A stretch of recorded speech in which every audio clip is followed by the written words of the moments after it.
introduce yourself. Thank you. Good evening, everyone. You know what? It's so lovely to see so many people here tonight. You know, friends, family, some people I haven't seen before. But it's so great to have this communion together, all of us together here to try and support this amazing cause. And I'm really grateful for that. Very, very grateful. And you know what? This is the best way we can move forward together is by working together and working in communion as a collective. So thank you very much for all being here. And please keep on supporting us, because without you, we can't move forward. So thank you. Universal Rights. This is an amazing book that was introduced to me a few months ago by Tracy from the All Faiths organisation. But Mary, who will be speaking later, will be telling you more about this. But Article 4 of the Universal Human Rights is no slavery. Okay, you've all got a book there on your seats. Please, please, please take it with you. Look at it, learn about it. A lot of the stuff that we know anyway, but it's good to know what your rights are. So thank you. So good evening, and thank you all for joining us today to discuss this issue of profound importance: the psychological impact on victims of exploitation and human trafficking. I'm a psychotherapist by profession, and I work with clients and patients, whether it's in the Royal Academy of Music, where I work with students, or whether it's my private practice, or whether it's with my different organisations that I work with. I work to help clients come through any psychological impact they may have, not just from trafficking, for any issues, whether it's anxiety, PTSD, whatever mental health condition they have. I try and help them be empowered.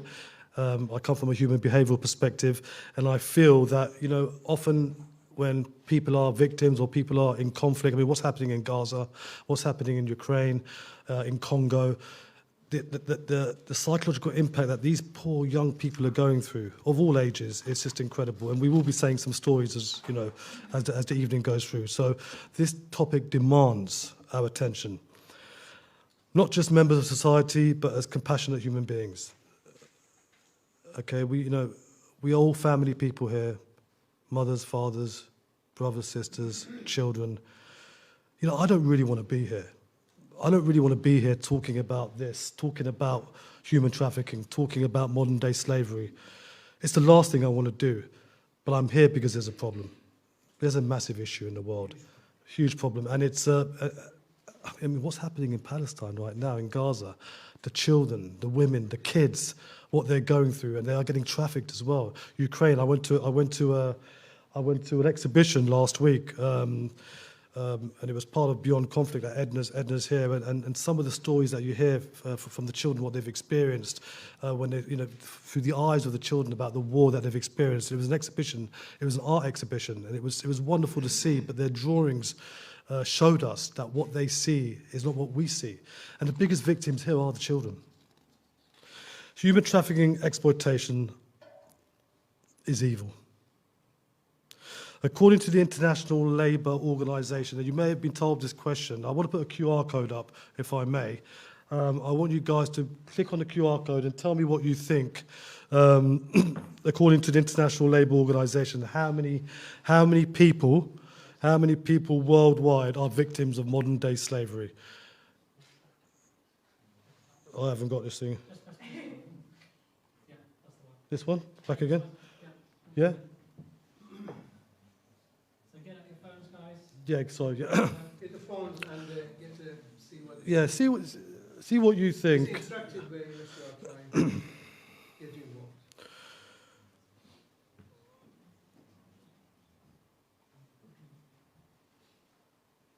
If you put your phones up, I will know who's doing it and who's not.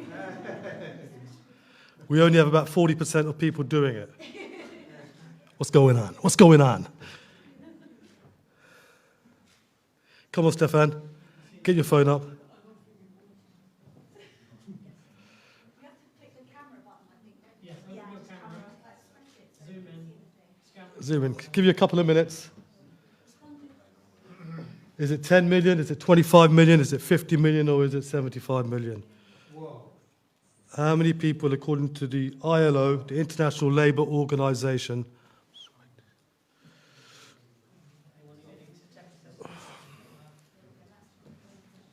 I read 28 million. Choose your clothes. Hi, please come in. Elaine, Tech people.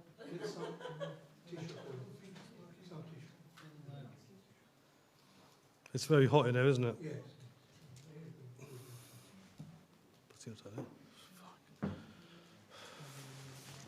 I'll go right just a candle. What do you got? 75. Okay. We've got 19 people logged Too on. hot.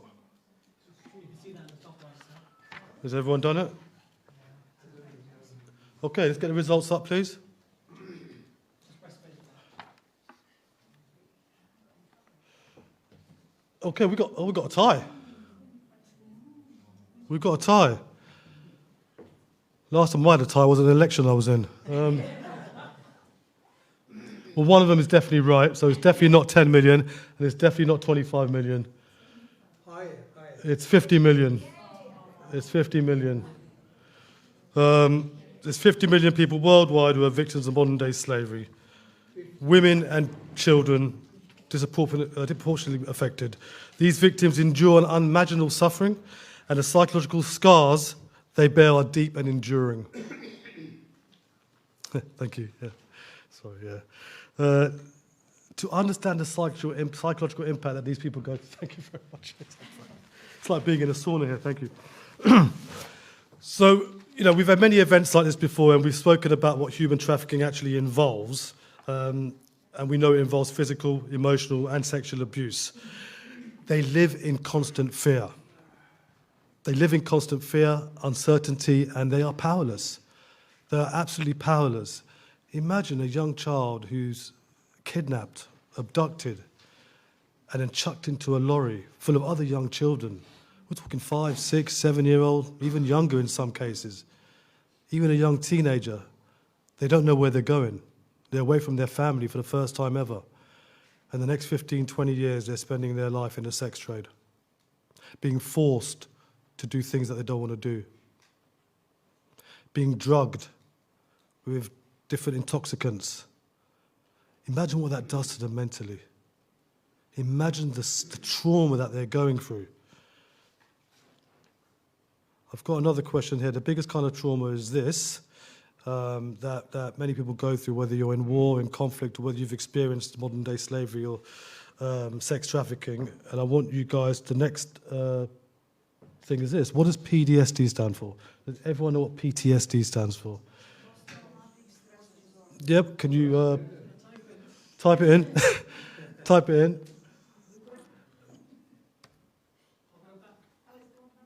Back again? Is that right, yeah? Technology, yeah? Please, do it again. Let's try and get the right number this time. Stefan, come on. PTSD is very, very common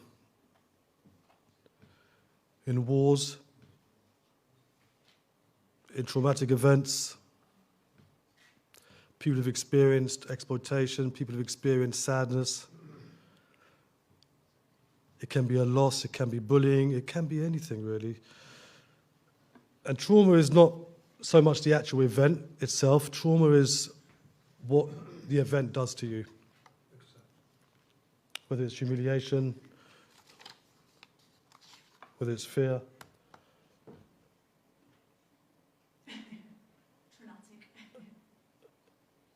People trade service disorder. I don't want to point anyone out, but who actually put that down? No, that's the right. Yeah, I mean, it's. But yeah, post-traumatic stress disorder is the correct answer. Okay. The next question is CBT. Let's get this last Q out of the way, and I can finish my talk. CBT. What does CBT stand for? You got a choice there. You got coalition brain treatment, cognitive behavioural therapy, or chivalry bond therapy.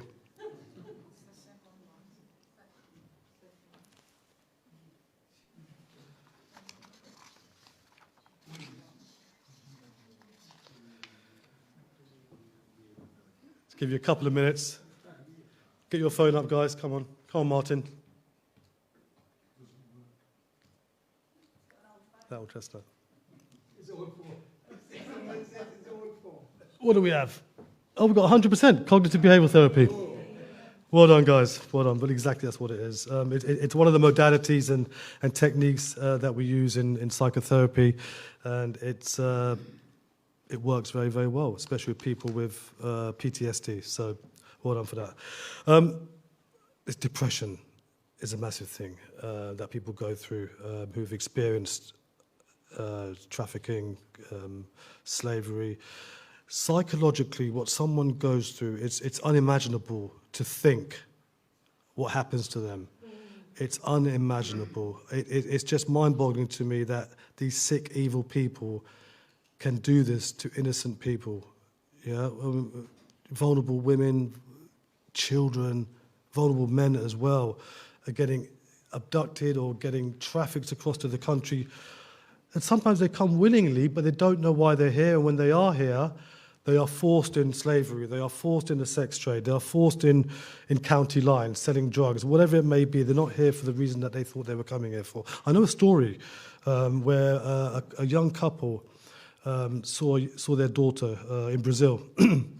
Beautiful young girl, had the potential of being a young model, and they enticed the family and offered them a modelling contract. And offered them a lot of money for this. And they were quite a poor family, so they were like, they accepted this. So she went for the audition in a hotel in Rio de Janeiro, and he said, come back in about half an hour. And there were other little girls there as well for the modelling audition. They came back in half an hour, and all the girls disappeared. They never saw the daughter again. This happens every day. It happens on our doorstep. It happens on your doorstep. It happens in the UK. So many victims who suffer this complex PTSD that we spoke about arises from prolonged trauma, okay? Years and years and years of just trauma. I mean, we're talking people in this trade, in the sex trade for years, okay? There's a thing called Stockholm Syndrome. Does everyone know what Stockholm Syndrome is? Do you know? Is that part of my QR? Yeah, what is Stockholm Syndrome? Well, maybe it's the last one because we have a lot of speakers, so Coming back again. yeah, I'll be coming back again. So, guys, Stockholm Syndrome. Go on, last one. Let's see if people know what Stockholm Syndrome is. Where's Ali? One word maximum. Yeah, one word, Stefan.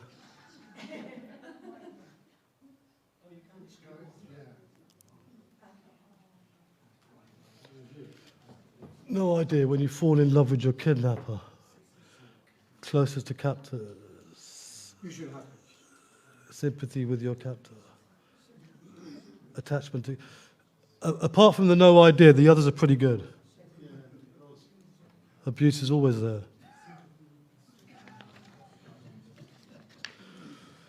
When a young child is abducted and they're in the hands of a perpetrator and they stay with that perpetrator for a number of years, they don't know anything else apart from being with that perpetrator and what that perpetrator tells them to do, whether it's have sex with other men or do whatever they do, and they are scared. And eventually, the Stockholm Syndrome happens, and that's when they fall in love with the captor. It's a terrible place to be. I'm going to finish my talk here because we've got so many speakers, and we've got Dr. Arthur, who's going to come and join us online, live from Northern Ireland. He's a celebrity psychologist. He does stuff for Celebrity Big Brother, but the guy's amazing.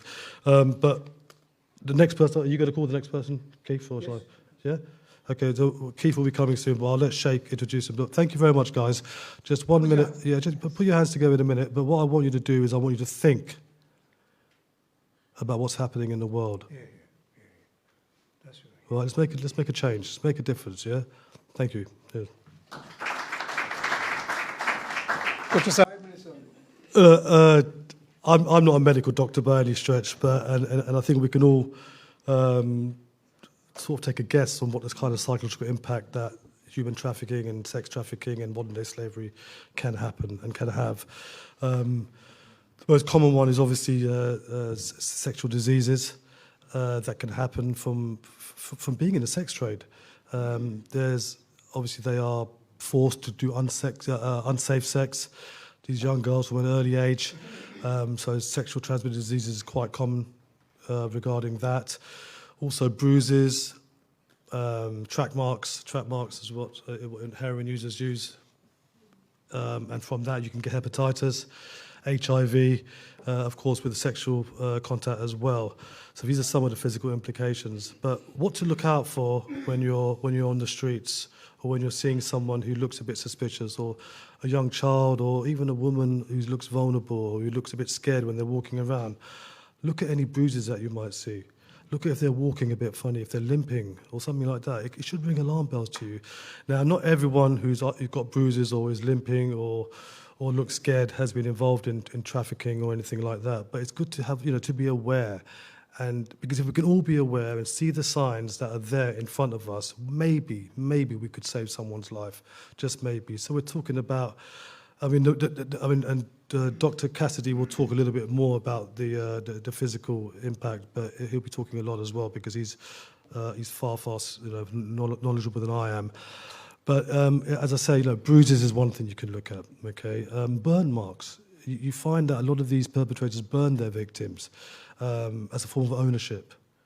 Okay, something else different. They have a barcode or tattoos on their necks. This is quite common in sex trafficking.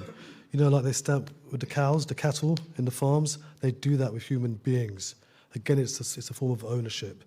So if you see anything like this, that should ring alarm bells and maybe call the police. We never say do it yourself because it can be dangerous, because the people who are governing this are... Yeah, of course you come to us, but the people who are governing these things are pimps, are gangsters, politicians, people in high places sometimes. It's a shame because people in authority, take advantage of this and they use this as part of their happiness and their money-making scheme. So yeah, but of course, there's organisations like ourselves. Contact us. We work with a lot of safe houses as well, where we can help the victims and put them in a safe house and keep them safe as possible. There is called an NRM, which is a national referral mechanism, which they have to go through as a part of a criteria. But once that's all passed, they will be in good hands. But these people are in fear. They are scared to get out of this, because their families have been threatened, they have been threatened, their documents have been taken away. They feel they've got no hope. They feel they've got no chance. In their minds, this is their life forever. And it's not. We're here to save these people. We're here to help these people. We're here to make a difference. Human rights are being violated. Thank you. Thank you.